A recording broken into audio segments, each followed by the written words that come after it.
लोमड़ी और मगरमच्छ की कहानी। एक बार की बात है, एक सुंदर नदी के किनारे एक लोमड़ी रहती थी। वह अपनी छोटी सी झोपड़ी में खुश रहती थी और जंगल के दूसरे जानवरों से अच्छे रिश्ते बनाए रखती थी। नदी के पार मगरमच्छ भी रहता था। वह बहुत चालाक था, लेकिन वह हमेशा अकेला महसूस करता था। एक दिन वह लोमड़ी के पास गया और बोला, तुम यहाँ अकेली रहती हो, क्या तुम मेरे साथ दोस्ती करना चाहोगी?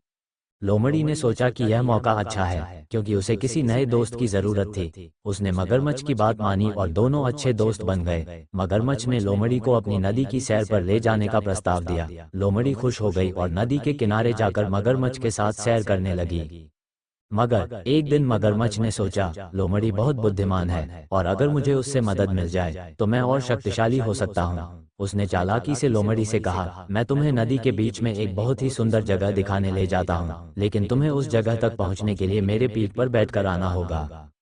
लोमड़ी को कुछ संदेह हुआ, लेकिन उसने सोचा कि दोस्त है तो कोई बुरा नहीं कर सकता। लोमड़ी मगरमच्छ की पीठ पर बैठ गई। जैसे ही वे नदी के बीच में पहुंचे, मगरमच्छ ने कहा, लोमड़ी, अब मैं तुम्हें खा जाऊंगा। लोमड़ी को समझ में आ गया कि वह धोखे में है, लेकिन लोमड़ी ने हिम्मत नहीं हारी और उसने कहा, तुम मुझसे दोस्ती करना चाहते थे, तो क्या तुम मेरी बात नहीं मानोगे?